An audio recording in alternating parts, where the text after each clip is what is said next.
Hi, I'm Susie Tasker, nutritional therapist and wellness advocate, and welcome to Cooking with Essential Oils. Today, we're going to just spend a little bit of time helping you feel confident about using your new oils in the kitchen. So come along with me.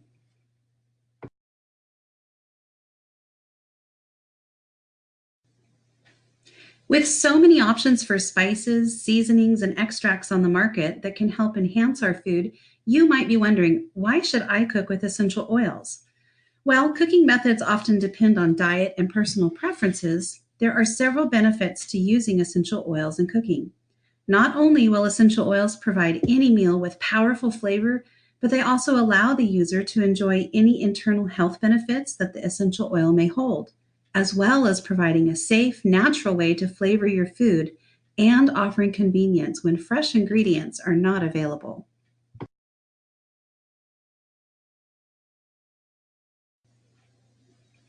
While some are skeptical about the consumption of essential oils, internal usage of essential oils has actually been in practice for centuries and is not a mysterious new fad. People have successfully and safely consumed essential oils for many years, and the key to safe use is following proper safety guidelines. Like any substance, essential oils only present risks when used improperly or in incorrect amounts. Because essential oils are taken from plants, fruits, and natural substances, the body is well equipped to process them. Fruits, plant parts, and extracts are already a normal part of our diets, which makes it safe for the body to consume essential oils internally and process them properly.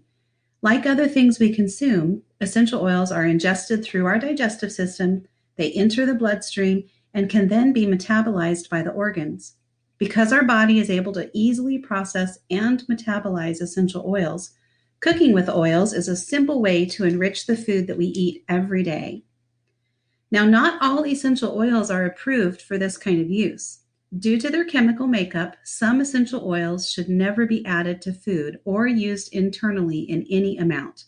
And you're going to see on your screen here the list of essential oils that are not safe for cooking: arborvitae, cedarwood, cypress, Douglas fir, eucalyptus, spikenard, white fir, and wintergreen. Put those on your do not ingest list.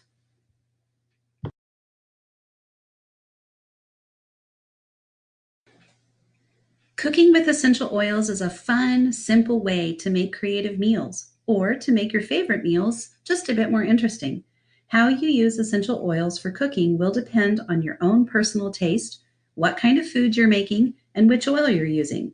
By following a few simple guidelines, you can easily enjoy the benefits of cooking with essential oils.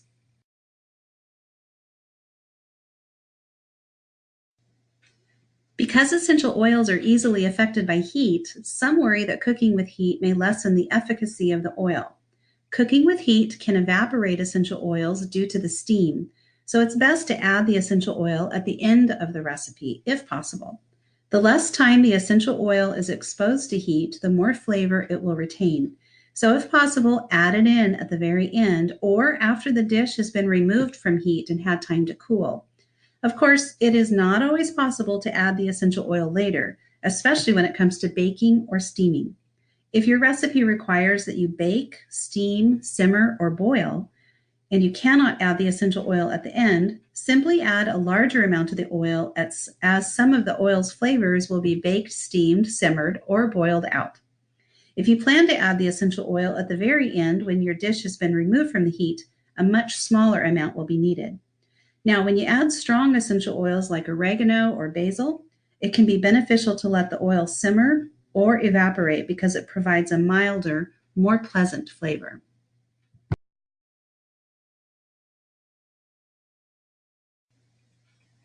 When cooking with essential oils, it is best to use cookware that is stainless steel, ceramic, or glass, as essential oils can potentially damage some types of plastic. When mixing ingredients that contain oils, avoid plastic mixing bowls or containers and always try to use glass, ceramic, or stainless steel in order to protect and preserve your cookware.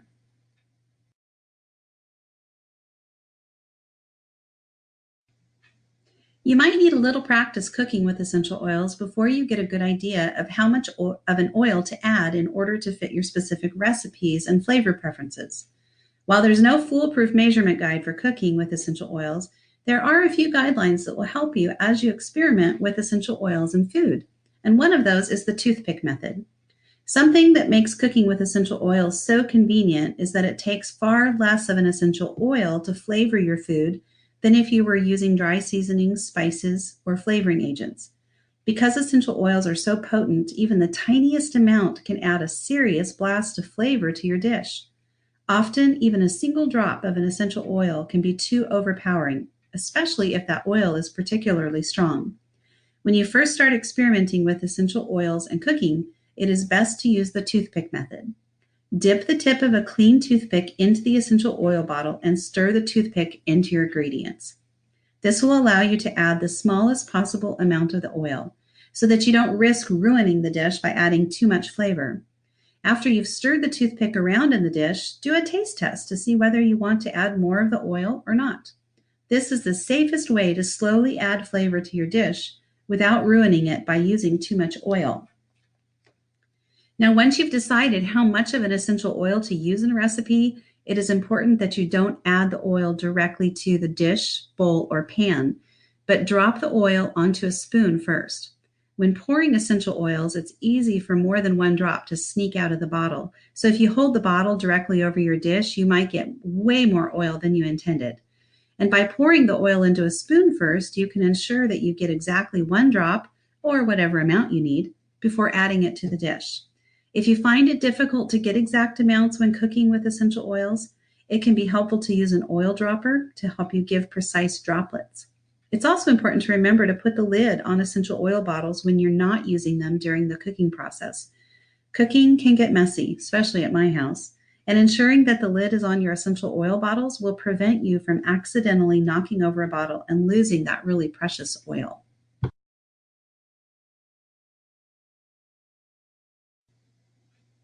When it comes to flavoring your food with essential oils, the options are limitless. Essential oils can help add potent flavor to nearly any drink, dessert, soup, meat, bread. The list goes on and on. If you're just getting started, the flavor guide here can help give you ideas of how to pair certain essential oils with your favorite foods and beverages.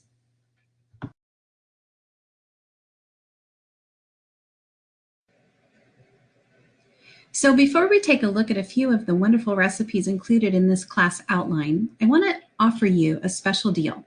If you take a minute and email me, Susie, at newthoughtnut@gmail.com, I will send you an ebook filled with all of the information that we've gone over today, plus tons of recipes.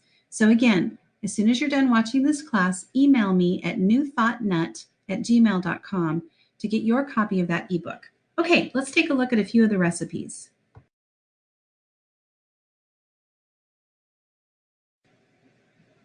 So what's not to love about this recipe? Ginger pear green smoothie. As a nutritional therapist, I often recommend people add green smoothies into their daily regimen because it's a perfect way to get lots of nutrients in a tasty way, especially those greens. Great for kids. But let's talk a little bit about ginger. Now, let me just share a little bit about what makes ginger so special. So for thousands of years, ginger has been one of the most valued spices around the world, and it continues today as one of the most popular herbs for traditional use. Ginger was viewed by the ancient Chinese to be a gift from God and has been widely cultivated around the world because of its economic importance and health-related benefits. Although you may probably have used ginger in the kitchen to spice up a favorite Asian dish, this herb is much more than a flavor enhancer. Aside from its warm, fresh, and spicy aroma, this worldwide celebrated oil delivers a wide range of benefits from a variety of uses. Essential oil distilled from the fresh ginger root may promote overall digestive health and reduce occasional nausea. So you can use it aromatically, you can use it topically, and you can use it internally. So get out that ginger.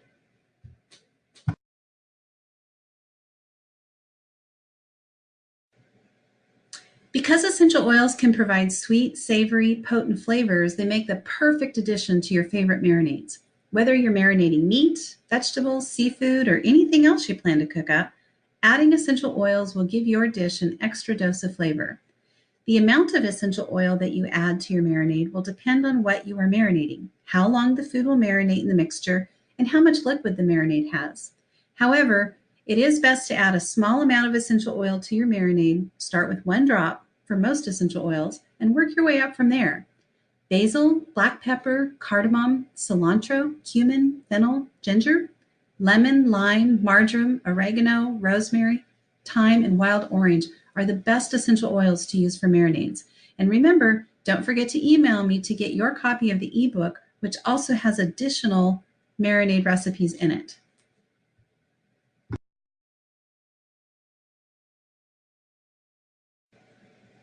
Using essential oils when baking provides a simple way to add extra flavor to your favorite desserts, breads, and anything else you might like to make in the oven. Whether you want to add a hint of flavor to your favorite cookie recipe or provide a dessert recipe with a healthy twist, essential oils will definitely come in handy when making baked goods. Remember, when using essential oils and they're baked, much of the oil will evaporate because of the heat. For this reason, it's best to add a little more oil to your mixture before placing it in the oven.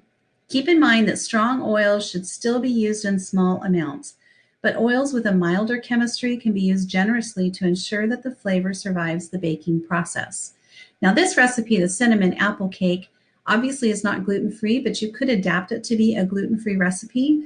And again, in the ebook that I'm going to email you when you submit me your email address, has some other wonderful recipes. Let me just give you a little teaser. Lavender cupcakes with lavender cream cheese frosting. Does that not sound divine?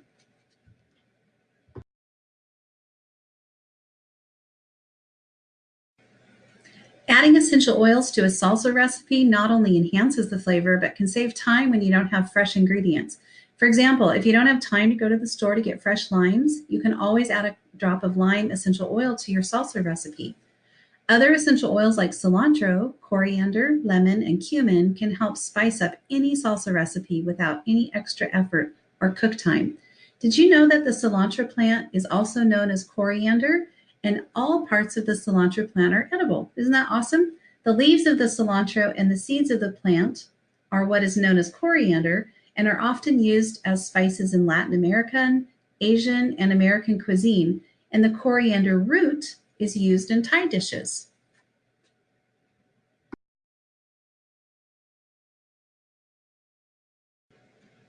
If you want an easy way to brighten up any salad recipe, essential oils can help add a refreshing, healthy, or invigorating punch of flavor. Whether you're making a traditional green salad, chicken salad, pasta salad, quinoa salad, potato salad, or anything in between, a dash of essential oil can help take any ordinary salad recipe to the next level. If you like to make your own salad dressing, essential oils are easy to incorporate into dressing recipes, especially for oil-based dressings. Now, because many salad recipes require the salad to cool in the fridge, it is important to note that essential oil flavors will become stronger the longer they sit on or in the food. If your potato or pasta salad is going to sit in the fridge for a day before you serve it, consider adding the essential oils just before serving instead of when you first make the salad to ensure that the flavor isn't too strong.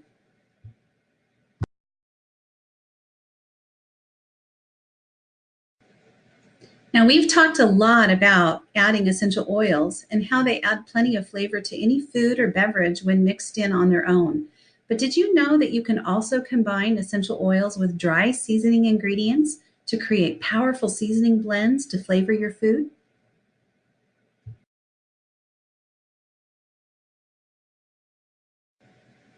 So that's it, class. I hope you learned how fun it can be to add essential oils to your cooking.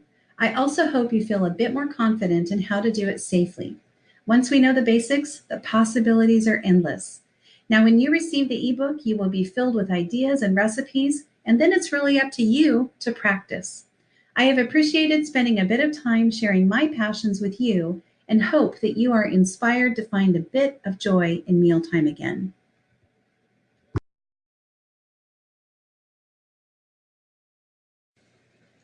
Okay, so I know your first question for me is, what is the secret word? So, are you ready? Your secret word is toothpick.